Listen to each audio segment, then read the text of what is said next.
ওয়া রাহমাতুল্লাহ। এই ঈদ উল ফিতর মুবারক আমাদের ইনশাআল্লাহ আসতেছে। তো আমরা আশা করি এই ঈদের এইবার ইনশাআল্লাহ আমরা বেশি খুশি ও আনন্দময় করে এই ঈদকে আমরা পালন করব।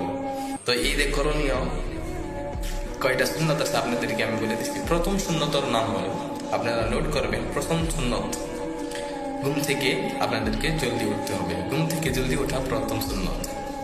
সেকেন্ড সুন্নত আইয়ুসাল্লি সালাতুল ফজর ফি মসজিদিল হাইয়্যি, আপনার গাঁয়ের মসজিদে ফজরের নামাজ আদায় করা, সেটা হলো দ্বিতীয় সুন্নত।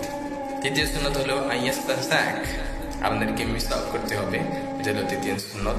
চতুর্থ নম্বর সুন্নত হলো আইয়াগাতা ছিলা, গোসল করতে হবে। এই ঈদের দিন সুন্দর করে গোসল করা। সুন্নতটা আপনার আইয়াল বিস্তা আহসানা সিয়াবি, নিজের সব থেকে ভালো পছন্দিত খুবসুরত সাফ সিফন নজাফতওয়ালা যেটা কাপড় ছিল সব থেকে ভালো পছন্দ, অনলি অকেশন হিসাবে আপনি যেটা পিনতেন, যে কাপড় আহসান সিয়াব সব থেকে দামি যেটা কাপড়, আহসান মানে তো সব থেকে বেশি ভালো খুবসুরত হলো কাপড়, সেই ঈদের দিন পরিধান করা একটা 5 নম্বর সুন্নত। 6 নম্বর সুন্নত হলো আইয়াত তাইয়্যিবা, আতর লাগানি হলো 6 নম্বর সুন্নত। 7 নম্বর আইয়া খুলা, কিছু খাওয়া, মিষ্টি মুখ করা নামাজে যাওয়ার আগে, সেটা হলো 6 নম্বর বা 7 নম্বর সুন্নত। 8 নম্বর সুন্নত হলো যাকাতুল ফিতরকে দেয়া।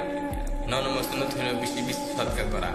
10 নম্বর সুন্নত হলো তাকবীর পড়া, মুসাল্লায় যেখানে আপনি যাবেন হেঁটে হেঁটে তখন তাকবীর পড়া, আল্লাহু আকবার লা ইলাহা ইল্লাল্লাহ, আল্লাহু আকবার ওয়া লিল্লাহিল হামদ। 11 নম্বর সুন্নত হলো আইয়ারজি মিনাল মুসাল্লা ইলা তারিকিন আখার, যখন আপনি মুসাল্লায় থেকে বাড়ি ফিরবেন তখন যে রাস্তা দিয়ে গেছেন সেই রাস্তা নয়, অন্য একটা রাস্তা আপনি ধারণ করে সেই রাস্তা দিয়ে আসতে হবে, সেটা হলো 11 নম্বর সুন্নত। আমরা এই সুন্নতটি আমাদের ঈদে পালন করার জন্য চেষ্টা করব।